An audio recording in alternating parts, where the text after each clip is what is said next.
You're listening to the Hour of the Time, and I'm William Cooper. Ladies and gentlemen, tonight is going to be one of those special treats. So make sure you have your pen and paper by your side, and that you have whatever you need to wet your whistle, a glass of water, a glass of milk, or whatever it is that you need to keep you in that chair for an hour.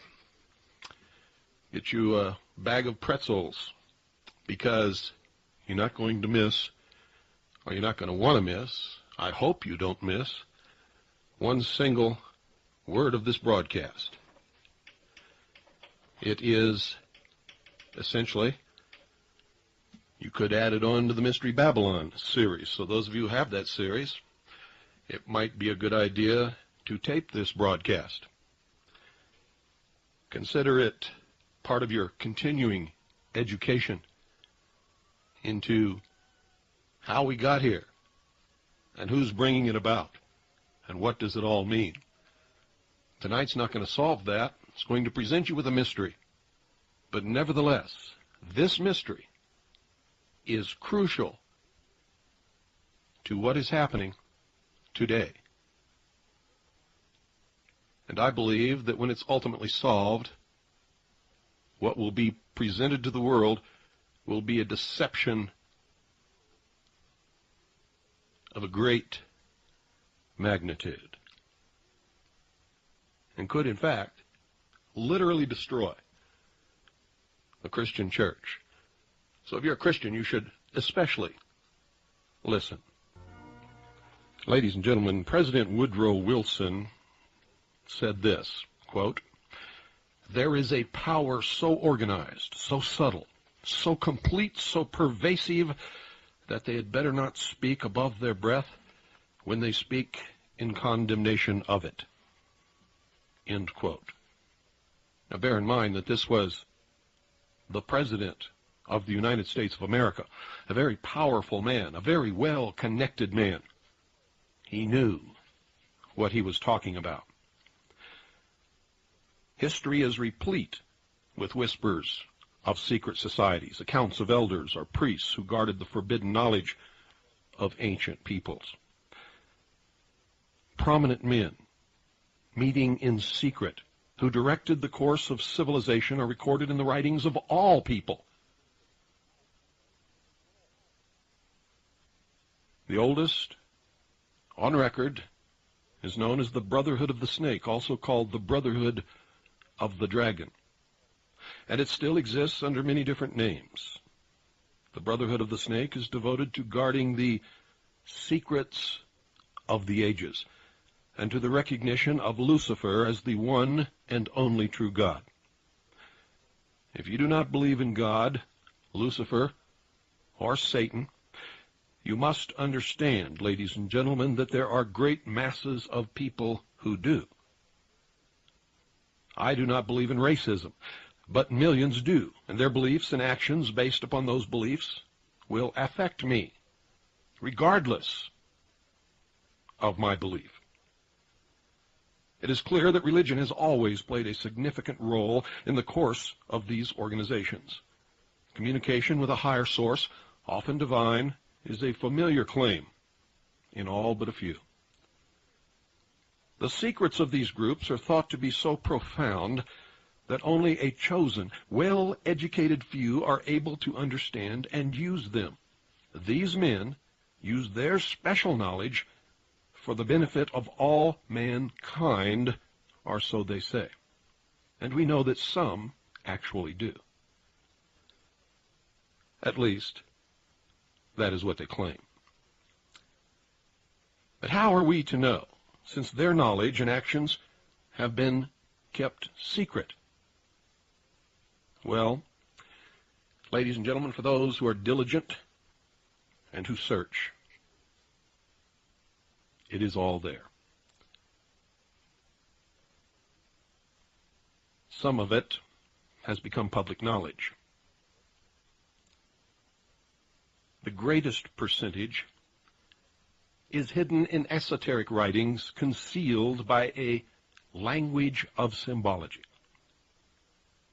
I found it intriguing that in most, if not all, primitive tribal societies, all of the adults are members, every one of them. They're usually separated into male and female groups. The male usually dominates the culture. Surprisingly, this exactly resembles many civilized secret societies today. This can only mean that the society is working not against established authority, if all the adults belong to it, but for it in these ancient civilizations, our primitive tribal societies. In fact, it could be said to actually be the established authority in that particular situation. This would tend to remove the validity of any argument that all secret associations are dedicated to the destruction of properly constituted authority. This can only apply, of course, where the secret society makes up the majority or entirety of any people which it affects. I can assure you, ladies and gentlemen, that today, very few, if any, fall into that category. Secret societies, in fact, mirror many facets of ordinary life. There is always an exclusivity of membership with the resultant importance attached to being or becoming a member. And this is found in all human endeavors, even those which are not secret, such as football teams or country clubs.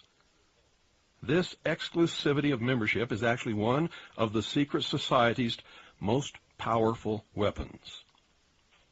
There's the use of signs, passwords, and other tools. These have always performed valuable functions in man's organizations everywhere. The stated reason, almost always different from the real reason for the society's existence, is important. It can be anything, but it is usually fraternal and is said to be existing for the good of the community. And it is found in all pressure groups wherever human beings congregate. The comradeship is especially important. Sharing hardships or secrets has always been a special thrill to man. No one who has ever undergone the rigors of boot camp is ever likely to forget the special feeling of belonging and comradeship that was shared between the victims of the drill sergeant, our company commander. And yes, I meant victims, for that is exactly what they are. Their world is shattered, destroyed, and a new one built, which they become a part of. It is an emotion born of initiation, a rebirth, if you will. That's why all this born-again stuff is very dangerous. You see, you're either a Christian or you're not. You've accepted Christ or you haven't. You've been baptized or you have not. And you can be born again every day for 365 days each year, for every year for the rest of your life. It will not change a thing. And that goes for every other religion and every secret society. It is an emotion born of initiation. The most potent tool of any secret society is the ritual and myth surrounding initiation. You see, these special binding ceremonies have very deep meaning for the participants. Whether they actually understand the ceremony or the symbology involved or the true meaning is irrelevant.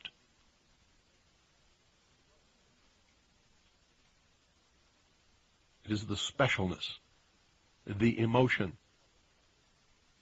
The knowledge that you are one of few who have experienced this initiation and have been accepted by a band of men calling themselves the elite, the elect, the special, the superior race.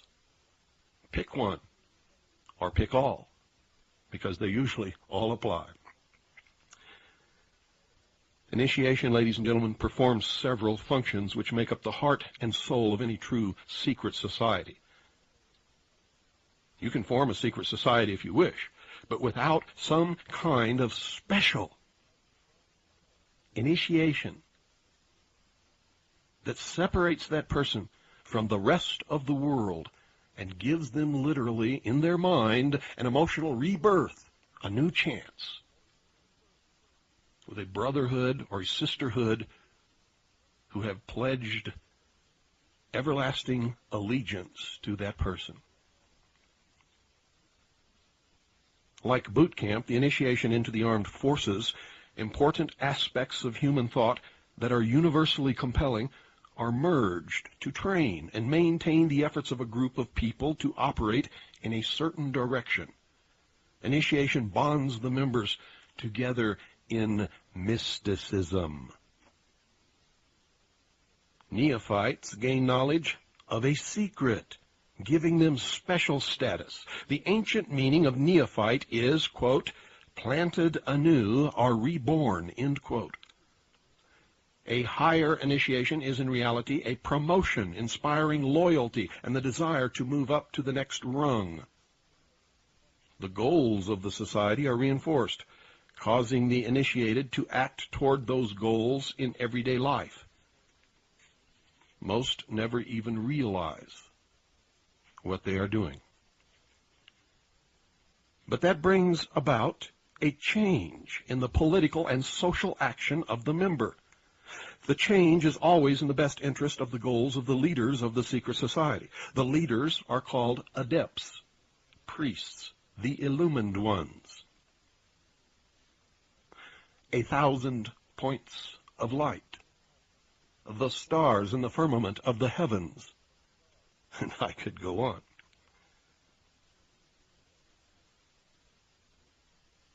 This can best be illustrated by the soldier, trained to follow orders without thinking. The result is often the wounding or death of the soldier for the realization of the commander's goal, which may or may not be good for the overall community, and certainly was not good for the soldier. And maybe now you can understand why the wrath of the military came down around Specialist Michael New's shoulders when he refused to wear the United Nations uniform. Initiation is a means of rewarding ambitious men who can be trusted. You will notice that the higher the degree of initiation, the fewer the members who possess the degree. Now, this is not because the other members are not ambitious, but because a process of very careful selection is being conducted. You see, a point is reached where no effort is good enough without a pull-up by the higher members. Most members never proceed beyond this point and never learn the real secret purpose of the group.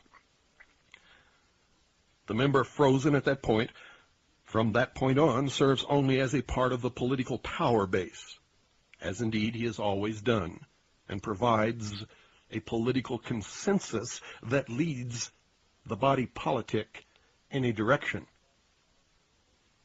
away from which it would have gone if this group had not existed in their midst. You may have guessed by now that initiation is a way to determine who can and cannot be trusted, who believes in the mystery God and who does not. A method of deciding exactly who is to become an adept may be decided during initiation by literally asking the candidate to spit upon the Christian cross. If the candidate refuses, the members congratulate him and tell him, "You have made the right choice, as a true adept would never do such a terrible thing."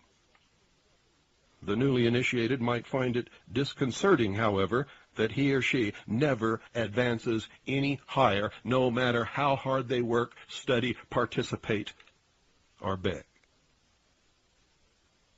If instead the candidate spits upon the cross, he or she has demonstrated a knowledge of one of the mysteries and soon will find him or herself a candidate for the next higher level.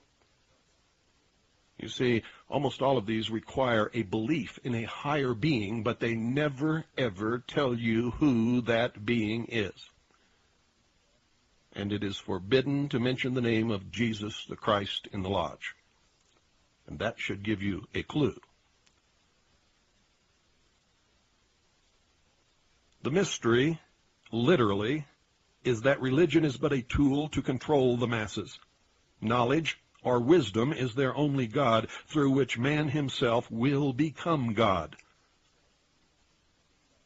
Wisdom is represented and has been represented throughout the history of the world as the serpent, the snake. Satan, Lucifer,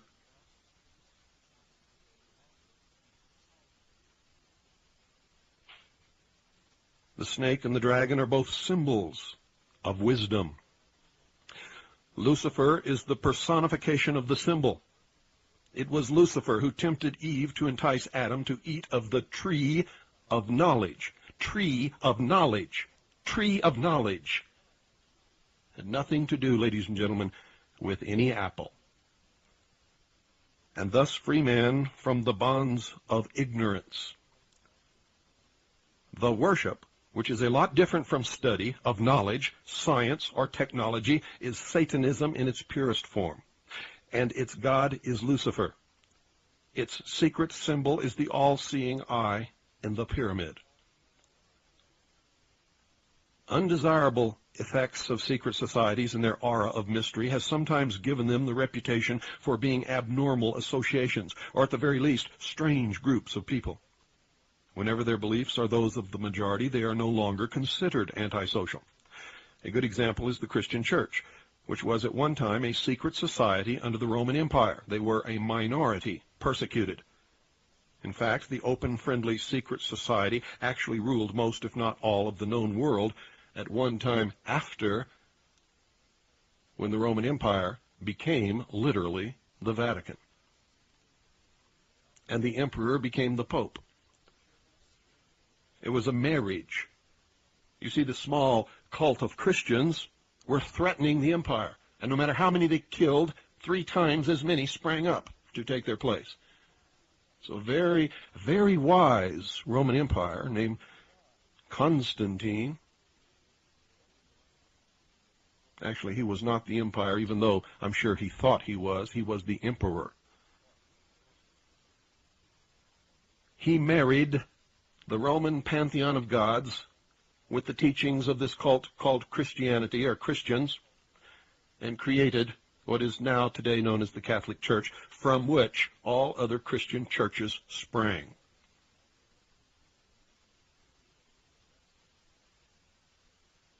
The pantheon of Roman gods became the pantheon of saints. The emperor became the Pope. And from that day, Rome ruled the world another 1,200 years and staved off the destruction of the empire. In fact, the empire grew and spread and took in all of Europe.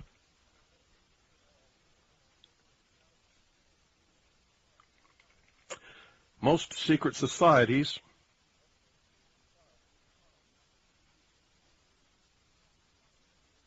are generally considered to be antisocial. They're believed to contain elements that are not liked or are outright harmful to the community in general. This is exactly the case in some instances. Communism and fascism are secret societies in many countries where they are prohibited by law. In this country, the Nazi Party and the Ku Klux Klan are secret societies due mostly to the fact that the general public is disgusted by them.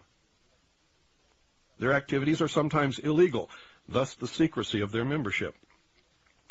The early Christians were a secret society because Roman authorities considered them from the start to be a dangerous group to imperial rule. The same was true of the followers of Islam. At least some of these true believers, working in secret accomplished what would turn out to be for the eventual good of society. The Drusid and Yazidis in Syria and Iraq consider the Arabs a dangerous secret society dedicated to the takeover of the world. The Arabs today think the same of the Jews. Catholics and Freemasons used to have precisely the same ideas about each other. Now, at the highest levels, they are one organization. Documented in a book entitled The Broken Cross by Piers Compton. In many primitive or backward societies, initiation into the highest degrees of the group involved subjection to trials, which not infrequently resulted in death or insanity for the candidate. It can be seen that social right and wrong is not the yardstick in estimating the value of a secret society. Usually, with these people, the end justifies the means. In Borneo, a tribal society, initiates of hunting organizations consider it meritorious and compulsory to hunt heads.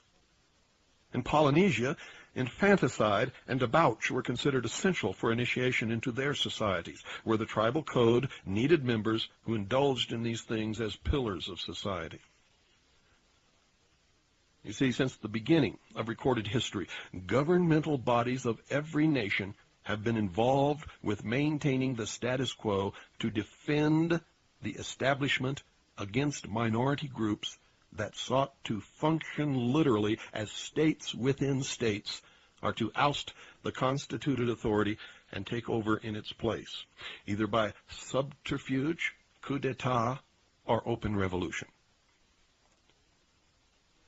Many of these attempts, as we all know, if we read history, have succeeded, but have not always lasted. Man's desire to be one of the elect is something that no power on earth has been able to lessen, let alone destroy. It is one of the secrets of secret societies. It is what gives them a political base and lots of clout. Members often vote the same and give each other preference in daily business, legal, and social activities. It is the deepest desire of many to be able to say, I belong to the elect. I am better than all of these other people. And I know a secret. After all, haven't I been chosen to belong to this elite organization of fraternal brothers who control the community? I am special.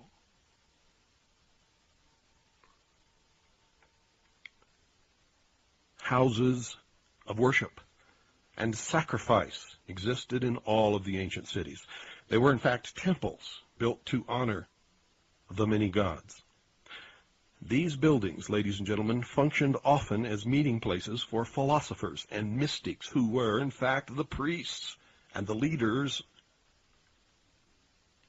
of those cities. They were believed to possess the secrets of nature. These men usually banded together in seclusive philosophic and religious schools, known as the mysteries. Those who did not belong were known as the profane. The most important of all of these ancient groups is the Brotherhood of the Snake and the Dragon, as I have revealed to you earlier, and was simply known as the Mysteries. The snake and dragon are symbols that represent wisdom. You can see in the ancient hieroglyphics and paintings upon the walls of the tombs in Egypt that the elect, the priests, the leaders, the pharaohs, wore the symbol of the snake upon their forehead. They were members of the mysteries. They had to be to rule. Of course, they did not know the secrets of ruling, the secrets of nature. They could not control the mass of the profane, or, as some others call them, cattle or sheep.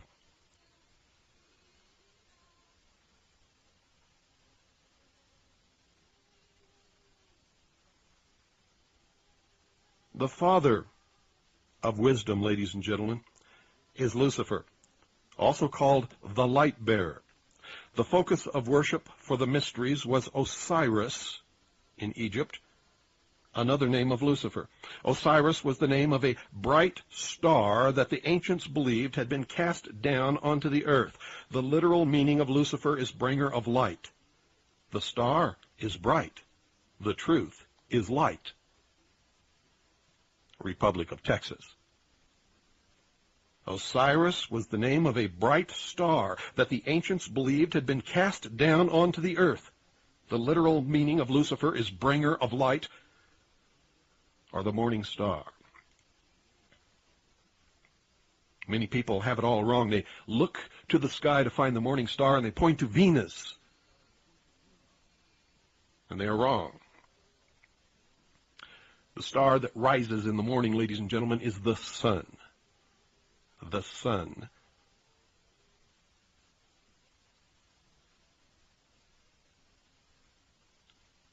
The star is bright. The truth is light. After Osiris was gone from the sky, the ancients saw the sun as the representation of Osiris, or more correctly, Lucifer. Albert Pike said, and I quote, "Osiris was represented by the sun," end quote. In the Bible, in Isaiah chapter 14, verse 12, quote, "How art thou fallen from heaven, O Lucifer," end quote. Fred Giddings, in his book Symbolism in Occult Art, said this, quote, "It is claimed that after Lucifer fell from heaven, he brought with him the power of thinking as a gift for mankind," end quote. They believed that God was evil. He was holding man prisoner in the Garden of Eden in the bonds, the chains of ignorance. Lucifer set man free from these bonds, these chains of ignorance, with the gift of intellect, through the use of which man himself will become God. Lucifer is Prometheus. Lucifer is the lightning bolt that strikes the tree and sets it afire, from which man took a burning branch, and by adding more wood, kept the fire burning, and noticed that when he piled certain rocks around the fire, and they got hot enough, something melted and flowed out into the ground. From this, he learned to make tools. You see, without the fire that the philosophers of fire worship, without the serpent, Lucifer, there would be no Ford Broncos today for me to drive. This is what they believe. And so they worship the symbol, which is Lucifer, and they strive through their work to accomplish the great plan and guide the evolution of man into apotheosis.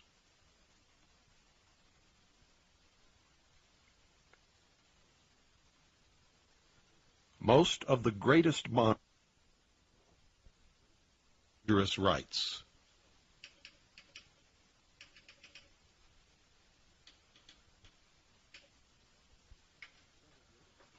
some of which were very cruel. Most of the greatest minds that have ever lived were initiated into the society of mysteries by secret and dangerous rites, some of which were very cruel. Some of the most famous were known as Osiris, Isis, Sabazius, Sibyl, and Eleusis. Plato was one of these initiates, and in his writings he describes some of the mysteries and his own initiation. Plato's initiation, ladies and gentlemen, encompassed 3 days of entombment in the Great Pyramid, during which time he died symbolically, was reborn, and was given secrets that he was to preserve.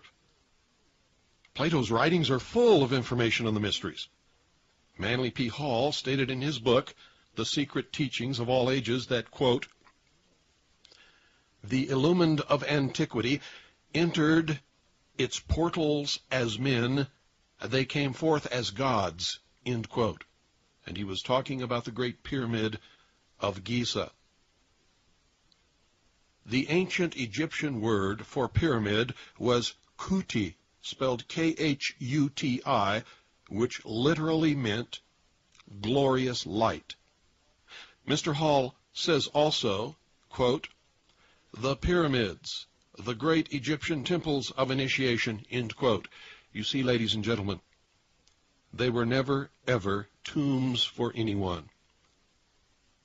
They were temples of initiation. How does that grab you? According to many, the Great Pyramids were built to commemorate and observe a supernova explosion that occurred in the year 4000 BC. Dr. Anthony Hewish, a 1974 Nobel Prize winner in physics, discovered a rhythmic series of radio pulses which he proved were emissions from a star that had exploded around 4000 BC. The Freemasons began their calendar from A.L., which means in the year of light, found by adding 4,000 to the modern year. Thus, 1990 plus 4,000 equals 5,990 A.L., which is Annos Luminos, or the year of light. Go to any Masonic temple or any building in Washington, D.C. that was laid, that the cornerstone was laid in a Masonic ceremony, at least one of which was laid by George Washington himself, and you will see the date inscribed as Annos Luminos. George Michanowski wrote in The Once and Future Star that the ancient Sumerian cuneiform described a giant star exploding within a triangle formed by Zeta Pupae, Gamma Velorum, and Lambda Velorum, located in the southern sky. An accurate star catalog now stated that the blazing star that had exploded within the triangle would again be seen by man in 6,000 years. According to the Freemasons' calendar, it will occur in the year 2000. And ladies and gentlemen, it just may very well do that. And in the year 2000, simultaneously, supposedly, from what I have been told and from what I have learned from my research, a vault containing the ancient records of the earth will be opened in Egypt. I predicted that they would find a passageway beneath the Sphinx, and they have, within the last couple of years, actually discovered the passageway that I had predicted. They do not know where it leads yet.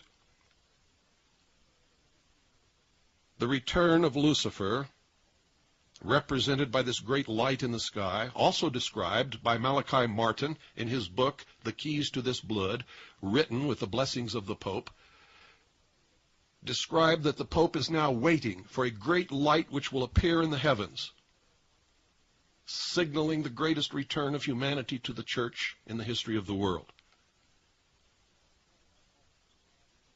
Malachi Martin describes this event as a fission event. A fission event, ladies and gentlemen, is an atomic explosion. Could this have something to do with the plutonium on board the spacecraft known as Galileo, which, according to NASA's own figures, will go into a decaying orbit and plunge into the center of Jupiter sometime around December of the year 2000?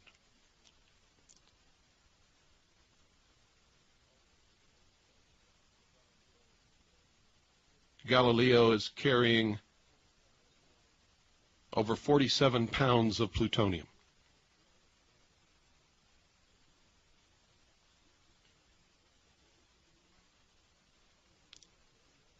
The return of Lucifer and the opening of the vault will usher in the millennium. A great celebration has already been planned by a society known as the Millennium Society to take place at the very pyramids in Egypt. This is according to the January 3rd, 1989 edition of the Arizona Daily Star. Quote, President-elect Bush is spending this New Year's holiday at Camp David, Maryland, but in 10 years he may be in Egypt. Organizers of the Millennium Society say he's already committed to ushering in the next century at the Great Pyramid of Cheops in Giza. On his birthday, ladies and gentlemen, during his administration, he was photographed, and this photograph was published widely, lying in bed, holding a model of the pyramid in his hand.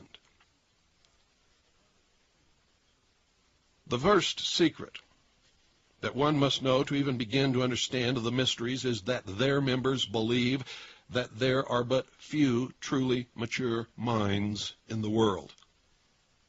And I never believed that until I started dealing with the sheeple, and now I'm not so certain that they're wrong. They believe that those minds belong exclusively to them. That I still disagree with, because I'm not one of them, and I think I've got a pretty good mind. And I know some other people who are not part of them, and I think they have some pretty good minds also. The philosophy that follows is the classic secret society view of humanity. Quote, when a person of strong intellect is confronted with a problem which calls for the use of reasoning faculties, they keep their poise and attempt to reach a solution by garnering facts bearing upon the question. On the other hand, those who are immature, when confronted by the same problem, are overwhelmed. While the former may be said to be qualified to solve the mystery of their own destiny, the latter must be led like a bunch of animals and taught in the simplest language. Like sheep, they are totally dependent upon the shepherd. The able intellect is taught the mysteries and the esoteric spiritual truths. The masses are taught the literal exoteric interpretations. While the masses worship the five senses, the select few observe, recognizing in the gulf between them the symbolic concretions of great abstract truths. The initiated elect communicate directly to gods, who communicate back to them. The masses sacrifice their lambs on an altar facing a stone idol that can neither hear or speak. The elect are given knowledge of the mysteries and are illumined and are thus known as the Illuminati, or the illuminated ones, the guardians of the secrets of the ages, end quote. Three early secret societies that can be directly connected to a modern descendant are the cults of Roshania, Mithras, and their counterpart, the Builders. They have many things in common with the Freemasons of today, as well as with many other branches of the Illuminati.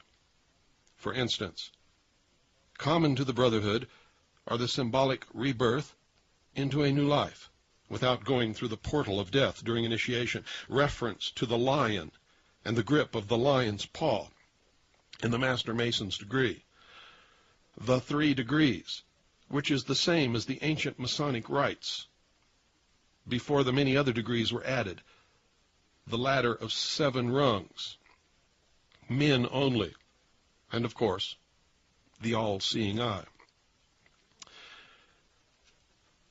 And you might ask, after hearing this broadcast, here we are in America. Why is there a pyramid on the back of the $1 bill with an all-seeing eye floating above it, in a smaller pyramid, surrounded by rays of light?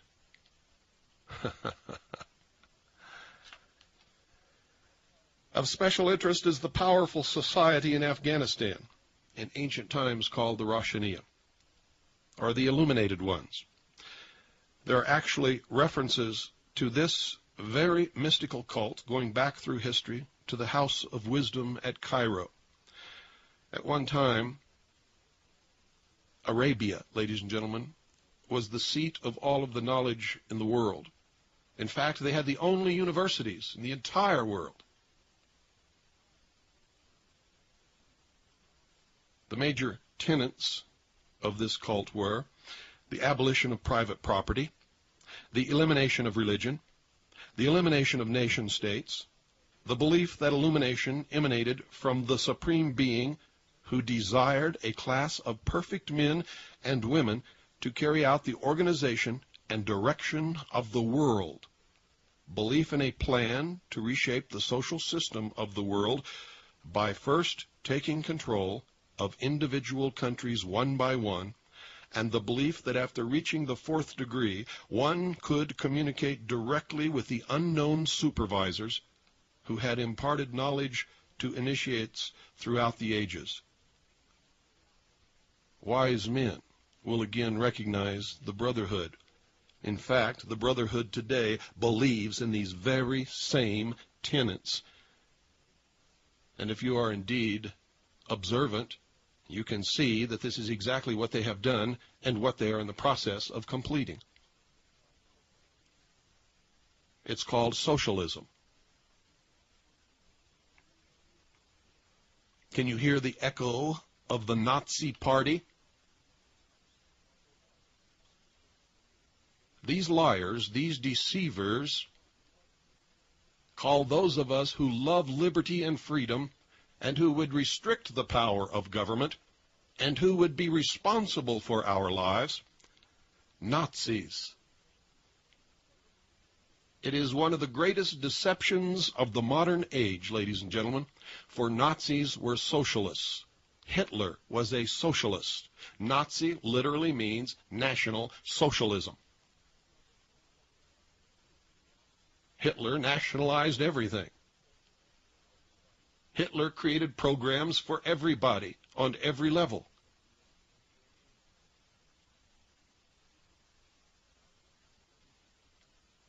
Nazis, ladies and gentlemen, are not right-wing, freedom-loving, responsible individuals. Nazis are socialists. Always have been, always will. Socialism is the father of fascism, which is a marriage of the social state with the corporate elite.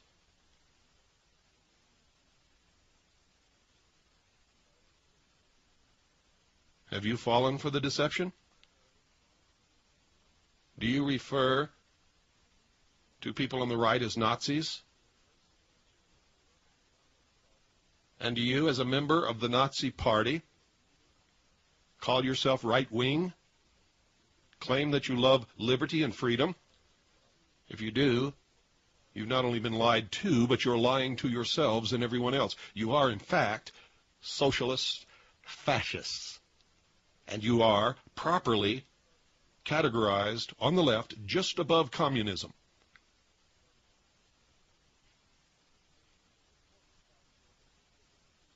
The important fact to remember is that the leaders of both the right and the left are a small, hard core of men who have been and still are Illuminists, or members of the Brotherhood. They may have been or may be members of the Christian or Jewish religions, are atheists or Buddhists, but that is only to further their own ends. Remember, the end justifies the means. They are and always have been Luciferian and internationalists. Today, the Southern Baptist Church is in the total control of the Freemasonic Lodge. They give allegiance to no particular nation, although they have used on occasion nationalism to further their cause. Their only concern is to gain greater economic and political power. The ultimate objective of the leaders of both groups is identical. That is why it doesn't make any difference whether you elect Democrat or Republican. The result has always been the same. And we go closer and closer to one world totalitarian socialist government. After all, wasn't it George Bush, a so-called right-wing conservative Republican,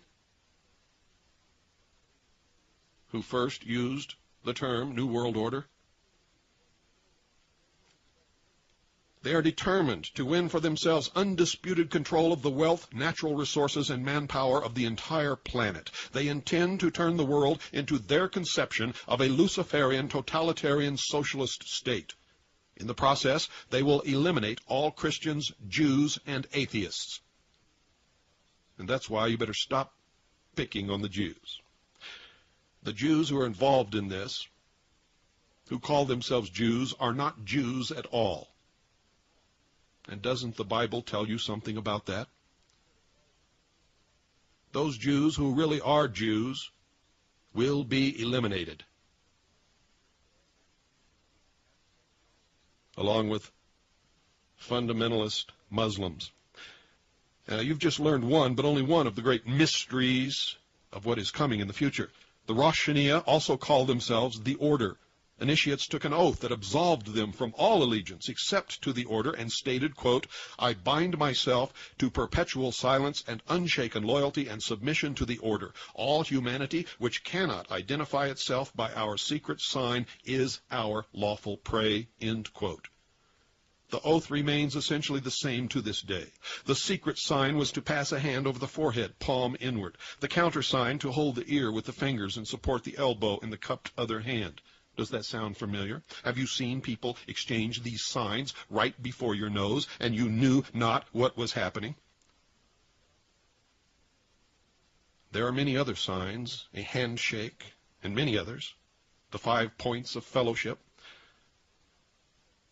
The order at the highest level is known as the Order of the Quest, or the Jason Society. The cult preached that there was no heaven, no hell, only a spirit state completely different from life as we know it.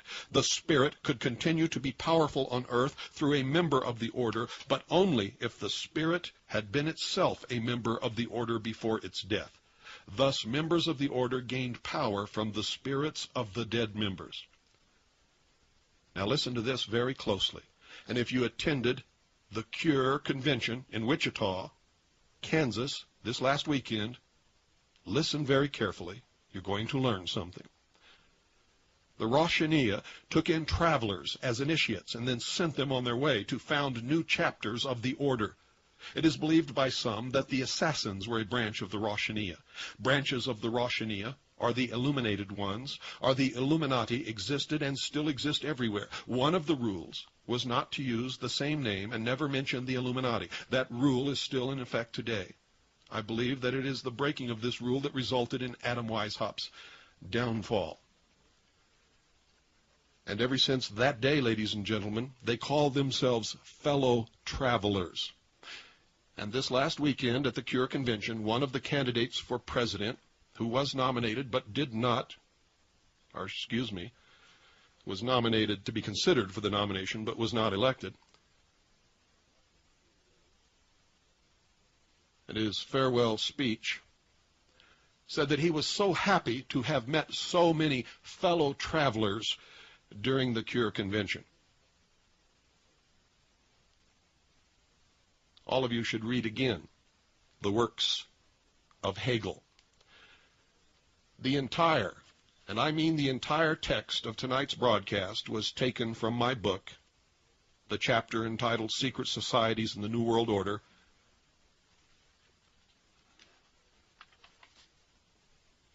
Behold a Pale Horse. I wrote this over 5 years ago, ladies and gentlemen. Much of it I wrote 6 and 7 years ago. And it has been the underground bestseller ever since its publication. And that's not a pitch to buy it. That's just my normal source so that you'll know where the information came from. Good night, and God bless each and every single one of you.